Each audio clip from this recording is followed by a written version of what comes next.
A gente está vivendo uma grande bolha no mercado americano. As ações americanas e o mercado como um todo estão prestes a derreter. É sobre isso e muito mais que a gente vai tratar nesse vídeo, analisando os principais indicadores para chegar a uma conclusão e qual seria a alternativa para o investidor nesse momento. Vem comigo. Salve, salve, investidor, como é que você está? E esse é um tema que está em voga, porque afinal de contas, o mercado americano segue subindo e não para de subir. De um lado, você tem o mercado americano, que não para de subir. Do outro, você tem o Warren Buffett vendendo ações americanas, suas principais posições e detendo um caixa recorde na Berkshire Hathaway. E aí, o que será que Buffett estaria enxergando nesse momento? Vamos analisar com mais cuidado. Primeiro, olha isso aqui. Dólar cai pela quarta vez, com expectativa de corte de juros nos Estados Unidos, ficando aqui na casa dos 5,30. Nesse ano, o dólar já acumula uma queda de 16%, nesse momento abaixo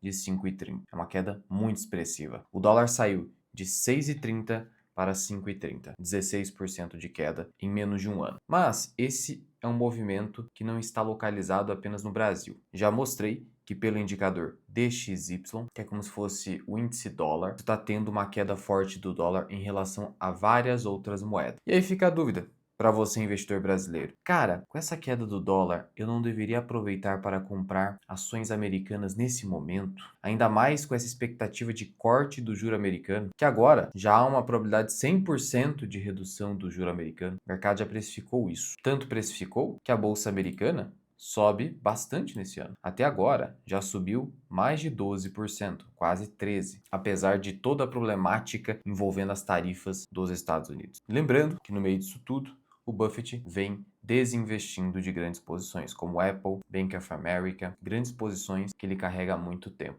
Ele não zerou as posições, só que ele constituiu um caixa muito elevado, de mais de 330 bilhões de dólares. Então você tem o maior investidor de todos os tempos vendendo ações e o mercado comprando ações. Analisando hoje o patamar atual do S&P 500, que já subiu 100% nos últimos 5 anos, entregando uma rentabilidade de 15% ao ano, muito acima da média histórica de 11%, hoje a gente nota para esse indicador preço-lucro do S&P. Lembrando que o S&P 500 reúne as 500 maiores empresas dos Estados Unidos. É um índice muito importante, talvez o mais importante para os mercados globais. E aí, hoje ele está aqui, ó, em quase 31x. O que isso significa? Que quando você pega as 500 maiores empresas dos Estados Unidos e calcula um índice preço dividido pelo lucro, então eu pego a capitalização de todas as empresas, o valor de mercado de todas essas empresas e divido pelo lucro dessas empresas. Eu chego ao indicador de quase 31 nesse momento. Isso quer dizer que, na média, as ações da Bolsa Americana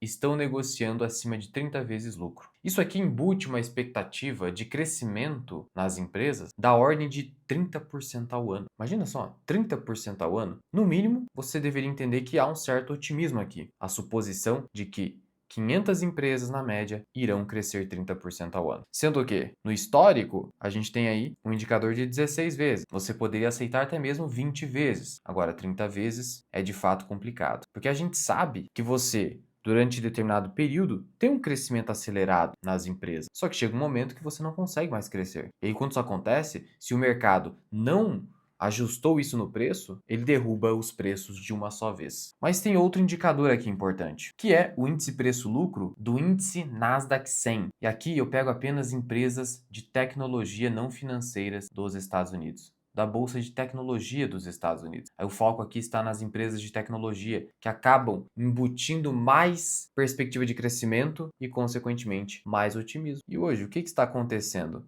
Esse indicador está em 35 para 36, ou seja, S&P 500 acima de 30, índice Nasdaq 100 acima de 35. Enquanto as empresas continuarem entregando resultados, tudo bem. Só que pode chegar um momento em que você tem uma frustração de expectativa. E aí, você teria o mercado derretendo. Para além disso, temos o indicador do Warren Buffett, que está na máxima histórica. Ele compara a capitalização de mercado do S&P 500 em relação ao PIB, que é o Produto Interno Bruto. É o indicador mais utilizado para analisar o crescimento de uma economia. No caso, a economia americana. E há um descolamento muito grande. Tá vendo a linha média aqui? Tá vendo aqui 100%? Aí você pega aqui em cima, tá muito acima. Isso vem acontecendo desde 2015, que a gente engatou um ciclo de alta muito forte na bolsa americana. Tá vendo aqui embaixo, quando o indicador estava abaixo da linha média? Isso mostra que 2008 e 2009 foram anos de grande oportunidade, principalmente 2009, que foi um ano de muita atividade do Buffett. Ele comprou muito. Desde então, a gente só tem alta.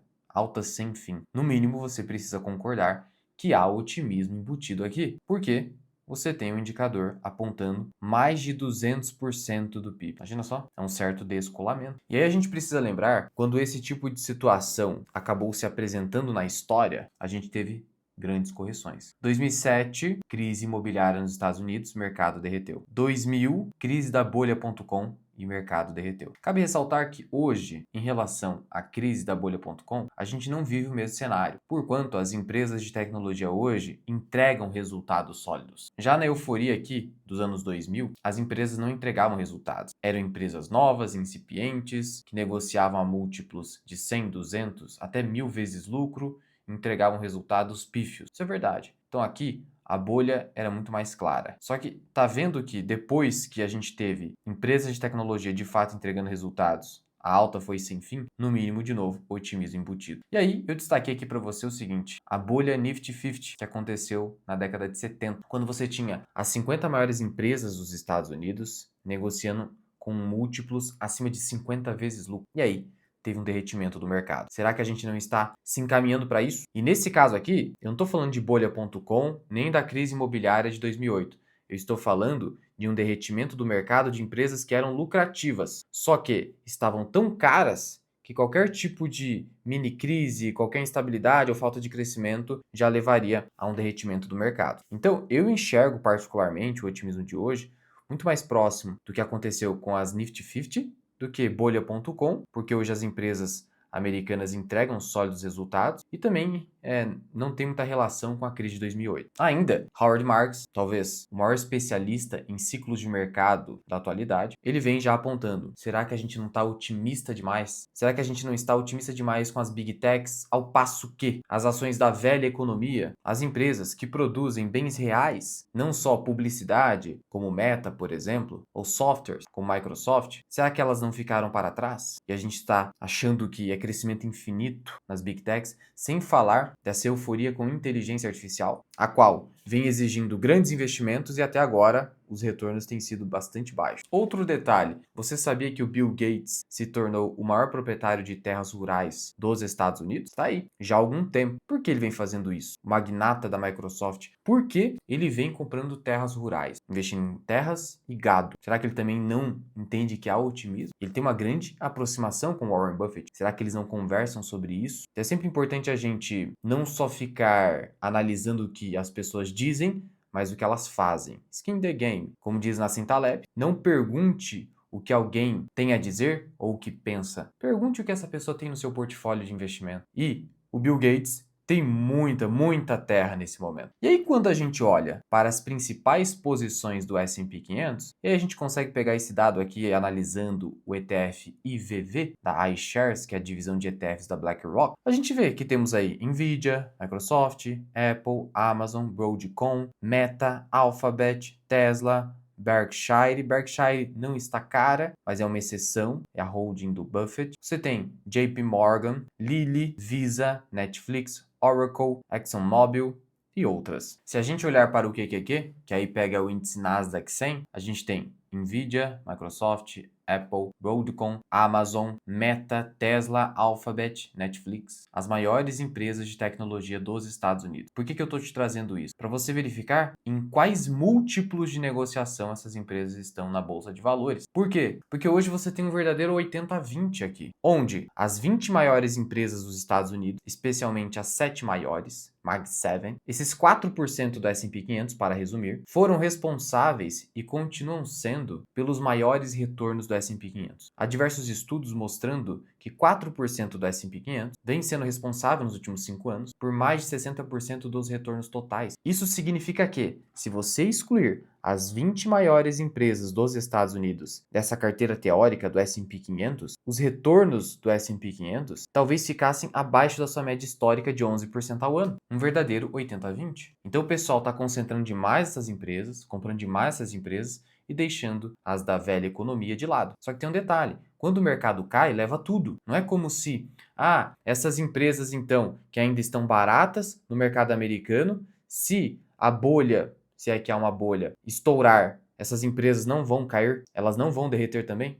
Não, todas caem. O mercado é irracional. Quando tem o pânico, é generalizado. Mas, ao mesmo tempo, é importante ter essa visão, porque se essas empresas já não estão caras nesse momento, tão caras quanto as demais, imagine se houver uma correção de mercado. O quanto elas ficariam baratas? Uma visão muito importante. Já as empresas de tecnologia, talvez elas só iriam voltar para um preço mais razoável. E olha só os múltiplos de negociação das principais companhias americanas. Tesla, 250 vezes lucro. Imagina só, 250 anos de lucro dos últimos 12 meses. É razoável? Broadcom, 86 vezes lucro. 86 anos dos lucros dos últimos 12 meses. Isso aqui embute uma expectativa de crescimento de pelo menos 85% ao ano. Razoável? Eu não gosto particularmente de otimismo. Oracle, que aí teve recentemente aquela alta expressiva de 40% nas ações em apenas um dia, pós publicação de resultado, 67 vezes lucro. Nvidia, 49 vezes. De novo, essas empresas estão entregando resultados espetaculares, com exceção da Tesla. Até por isso que o múltiplo ficou muito alto, porque os resultados caíram. Mas, afora isso, resultados espetaculares. Mas até quando? E será que todo esse crescimento vai continuar? Isso que é complicado.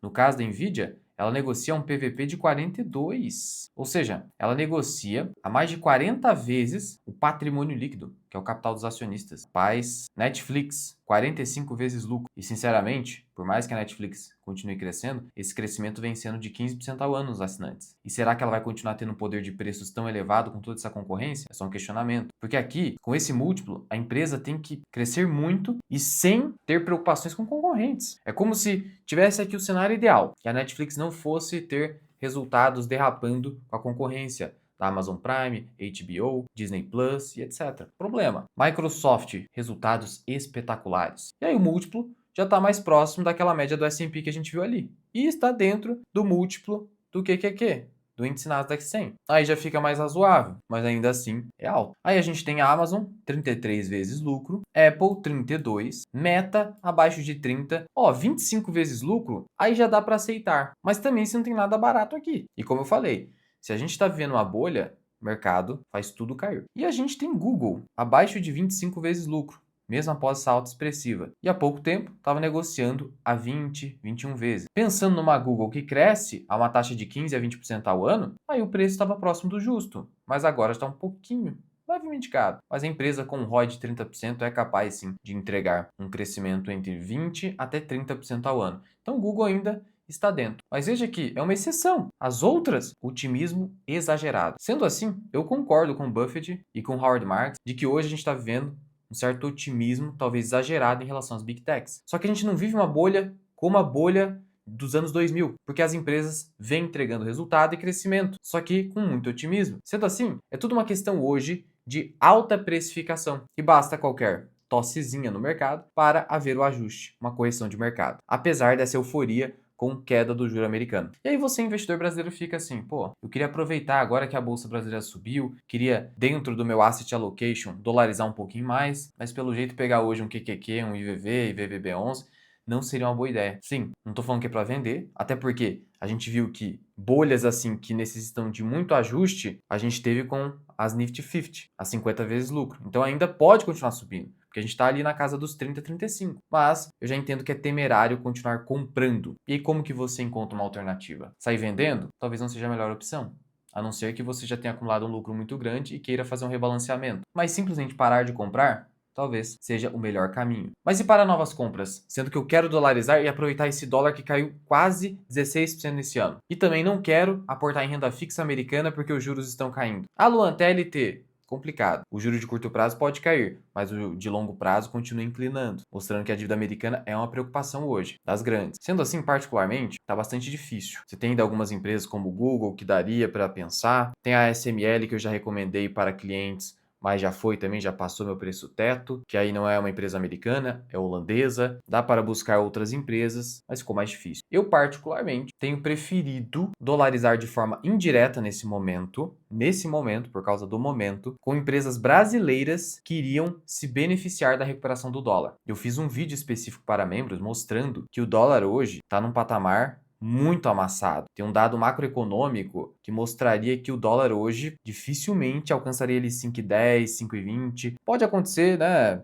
Curto prazo, mas assim, a simetria hoje é muito boa, principalmente por conta de um dado macroeconômico. Para resumir, é o saldo negativo entre a conta corrente no Brasil e o investimento estrangeiro direto. Expliquei isso para os membros, mas veja, hoje, considerando que Brasil ainda negocia em múltiplos de pessimismo e que seria interessante dolarizar o patrimônio agora, ao mesmo tempo em que simplesmente só comprar renda fixa talvez você não queira, e só comprar o dólar e deixar parado, isso aí é para trader, porque o dólar também é uma moeda que sofre inflação, eu tenho preferido duas ações. Klabin, então hoje, Klabin caindo 20% nesse ano, parece uma oportunidade, já que a empresa se beneficia de um câmbio mais forte em dado momento. Então você viu dólar caindo mais de 15 e Klabin caindo mais de 20. Interessante. E a VEG caindo 30% no ano, 30%, muito por conta do dólar e também as tarifas do Trump. Klabin, se você só olhar para múltiplo, você vai falar, não está muito barato, mas não é isso aqui que você olha. Você tem que olhar a perspectiva de recuperação da empresa, geração de caixa, é a empresa que tem uma dívida, está se desalavancando, reduzindo endividamento, e o mais adequado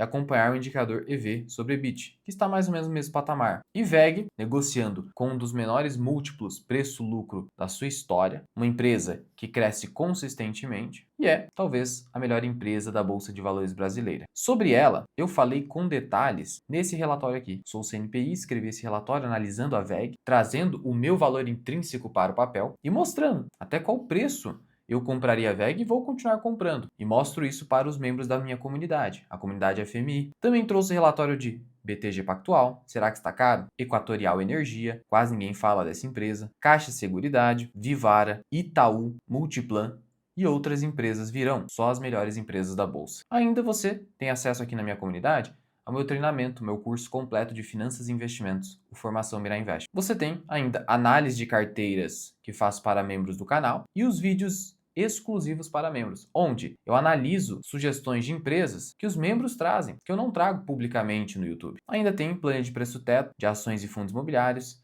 a minha carteira pessoal, movimentos que eu faço e muito mais. Conheça todos os benefícios da minha comunidade clicando no link da descrição e no primeiro comentário fixado. Mas eu quero saber a sua opinião. Você acha que há uma bolha ou o mercado só estaria caro? E o que você está fazendo nesse momento? É um dilema. Eu sei que é difícil. Isso aqui é o que eu estou fazendo com o meu dinheiro. E é a percepção que eu tenho analisando esses dados. Fui!